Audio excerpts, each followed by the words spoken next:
I don't know how many of you know what a turf wall is, but essentially my knowledge of it is sort of from Scotland, from Highlands. The vernacular, or a large part of the vernacular pre-17th century or pre-18th century, was building with turf, building with peat, building with blocks. Mark had a couple of photos in his presentation of turf walls of turf buildings in Iceland. But so in this talk, I'd like to tell you about my experience of building in turf on a modern build.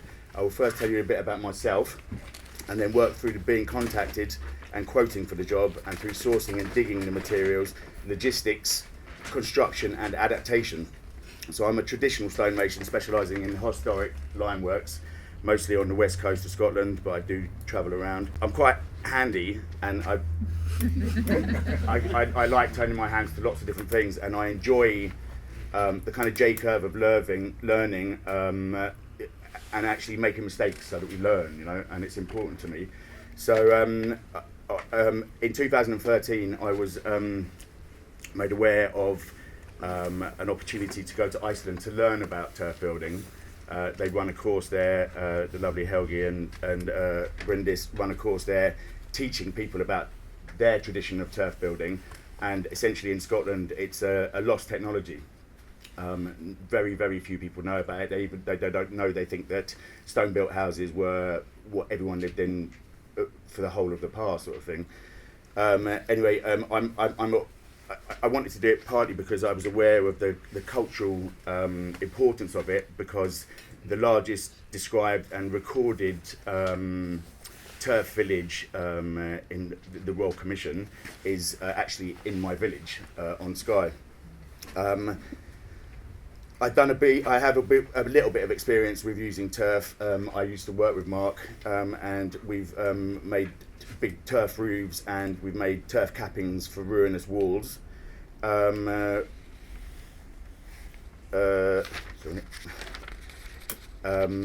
So when I heard about this fully funded learning journey to Iceland to learn about turf, I was absolutely up for it. On that trip, I met Tom Morton, one of the organisers here, and a fantastic architect, innovator, and good egg, basically. As a result of that trip, Mark and I, who was a business partner of mine, who had also been to Iceland to learn about turf, we were asked to do a course at Clayfest in 2015, which we duly did. It was in Errol, which is on the Cartagary, which is between Perth and Dundee, on the side of the Tay, and we were very lucky because we were allowed to dig our turfs there, and it's slightly clayey, and the field in which we dug it in had a very deep-rooted grass system. So if we fast forward to 2015, Tom approached me about a project that he had on the books for a new build in which he wanted to incorporate turf wall.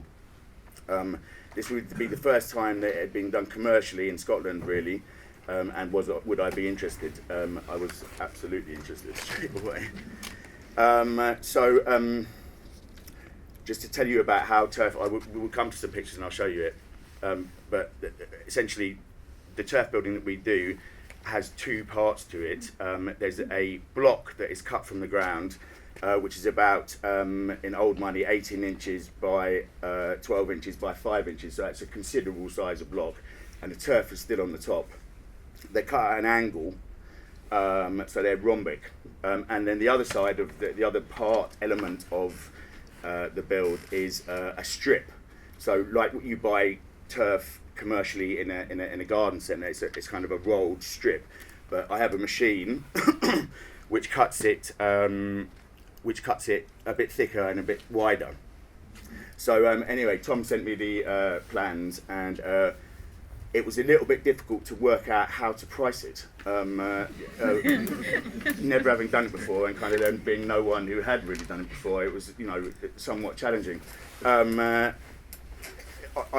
His beautiful plans were sort of in 2D, and I kind of had to conceptualise this 3D building. So it was very difficult, actually.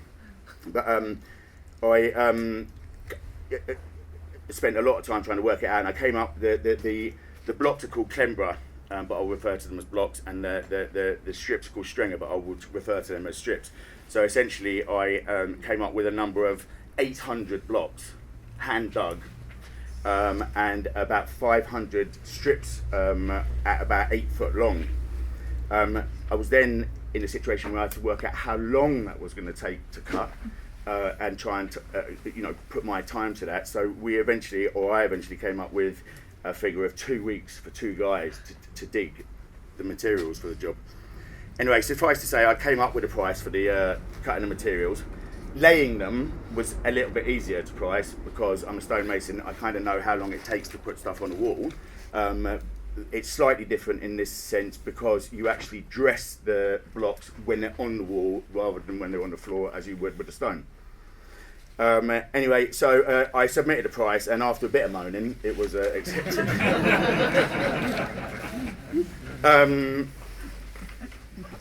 The location of the build is somewhat remote. It's in a very, very beautiful place at the head of Glen Clover in a glen called Glen Doll. It's an extraordinary build, extraordinary place, and unfortunately the previous house had burnt down on the day that it had been finished being renovated, literally the day. Tom was asked to come in and build essentially an ecological research centre, environmental research centre for the client. Its ground marches with Balmoral Estate. So in the first instance, we were told that we might be able to cut the turves incredibly locally, which obviously would have been ideal. But then the Crown Estate said that actually no, because we don't know what's going to happen to the ground afterwards, we won't allow you to cut it there. So we then spent about 6 months trying to work out where to cut it, and essentially it's trying to cut some turf, some blocks out of soil, but very few people were, on board. So eventually we fell back to using the place where we'd cut them on the Castle Gowrie before, and the estate there were really incredibly helpful. And I knew the blocks that were there, so it made it easier for me.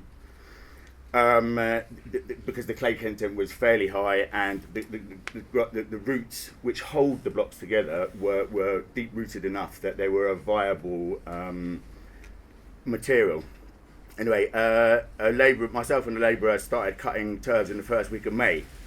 The weather was fantastic, as we all know. The summer was amazing. So we thought we'd try and cut half of all the materials we needed. We were conscious that it's quite a large amount of stuff. So we cut half of it, build of those, and then come back and cut another half once we'd done it. So anyway, we'll see if this will work. So this is, no,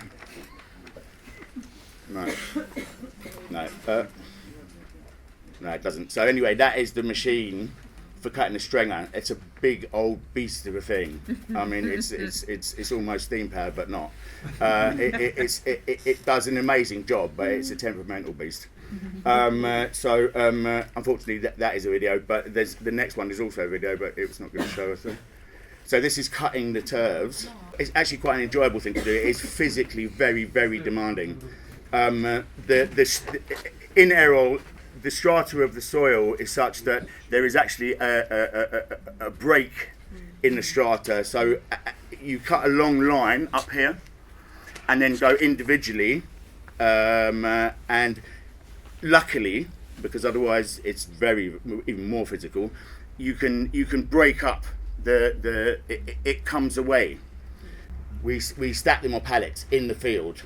You can see how big they are. There is some weight to them. They're fairly wet because they've been in they've just come out of the ground. So there were a lot of them. I mean, that's about half of them.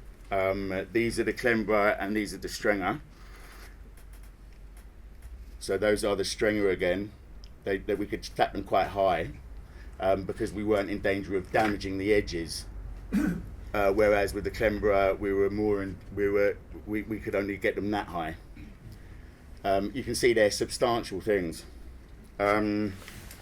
We were lucky enough that the estate said that we could store them in an old silage clamp, which was roofed, so they were out of the sun and out of the wind. Importantly, because of the clay sort of nature of them, or just it being soil, if they dry out, it goes very hard and friable.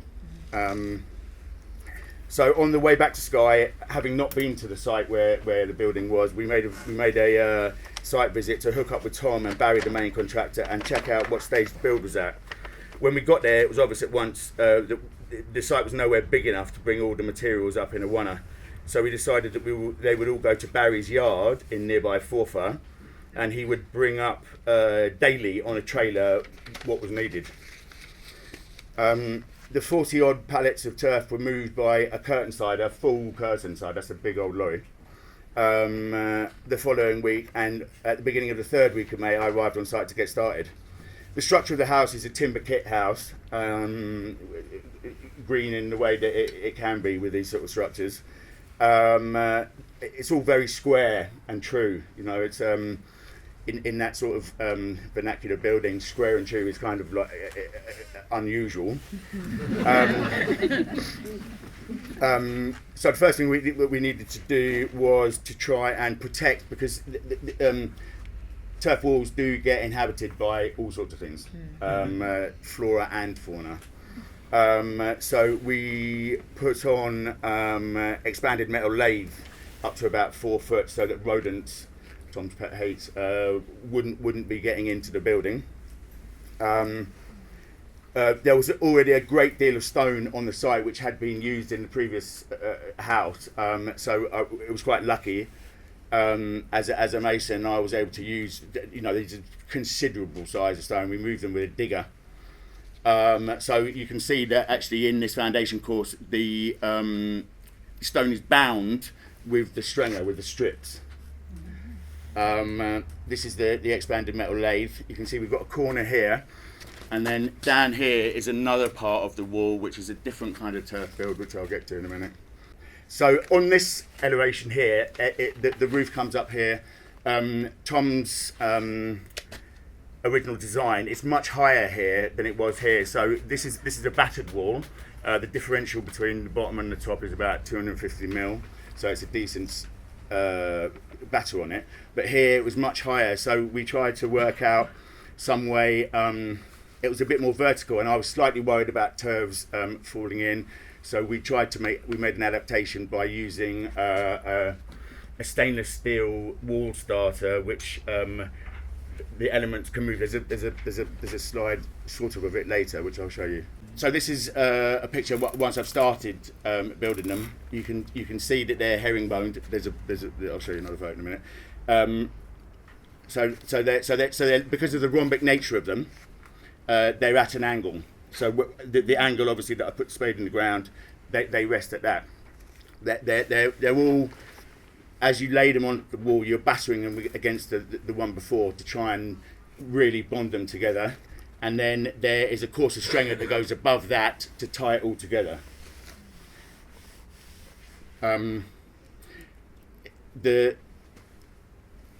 This corner here wasn't a very sharp corner, so I decided to do that with the Clembra themselves. The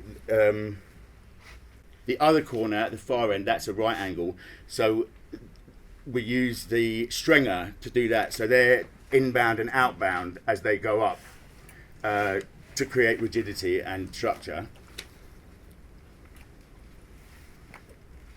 Obviously the weather in the summer was so good, it was actually too good. So all the turfs are drying out. I was constantly having to water them, and all the stored turfs as well, to keep them viable.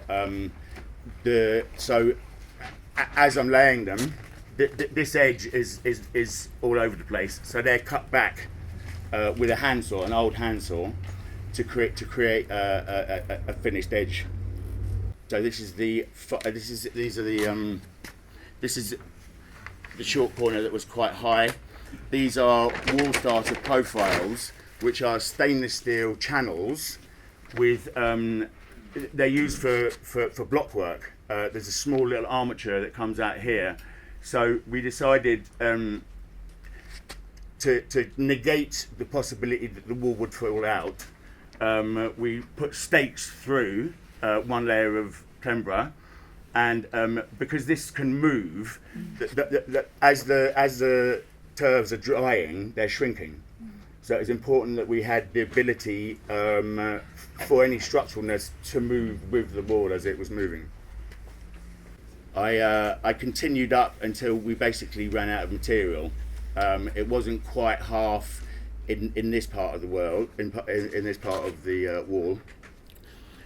We were having to, in modern building, you want outside taps, so we had to come up with sort of methodology to bring water out. Obviously, if we've got shrinkage of the turf, the whole structure around the pipework needed to be able to move as well. So that was also put on wall starter. That's basically how far we got. These battens are they're used to get the batter. So I string line across the top. I really wanted to actually do a bit more of this element of the wall, so I went back down to Errol to try and cut some more turf, but I couldn't get the spade in the ground. The ground was that hard because it had been baked by the summer that there was no possibility. You can see you can see it's sunny. You can see the turfs drying out just as they're being laid. And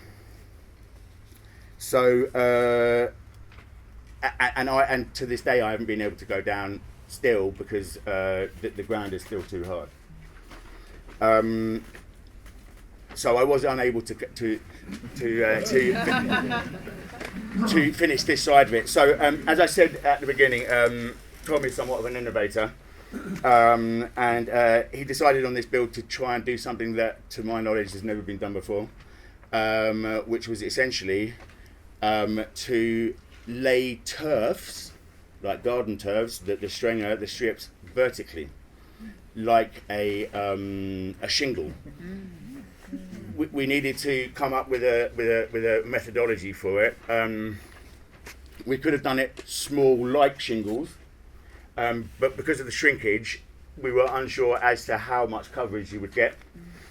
So I came up with a methodology. The wall was battened by the joiners. We came up with a methodology of using 38 by 50 mil batten, both sides, and then that screwed together, sandwiching the top of the turf, and then that screwed through onto the battens. It was all a bit interesting to start with. That's it sort of starting to go up.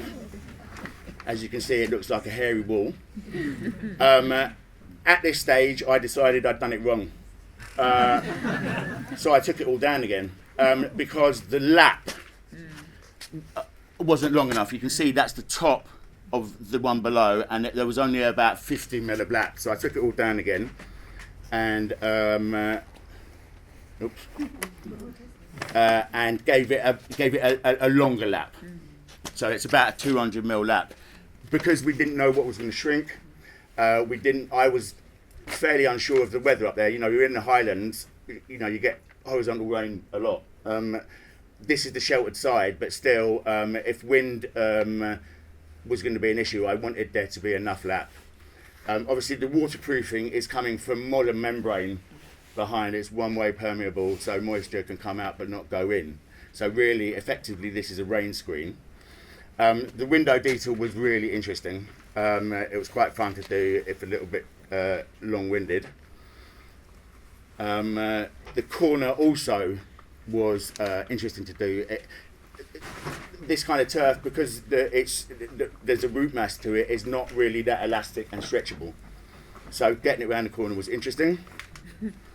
So I haven't been back down yet, but Tom's been back down obviously to do progress reports and see what's going on. So this is it a couple of weeks ago, and that's 3 months. So you can see that it's already started to get populated. These are bryophytes. There's three different, apparently, three different types of bryophyte. Seemingly, the client for the job is an expert in bryophytes.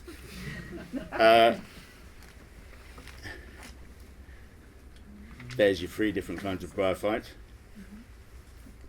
So, and that now is the other turf wall dried out.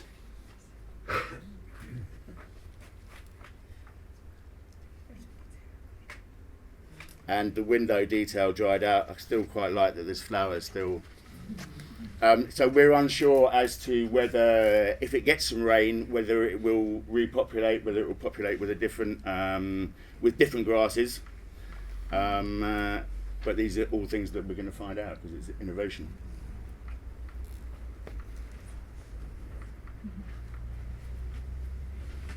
Yep, and that's about it.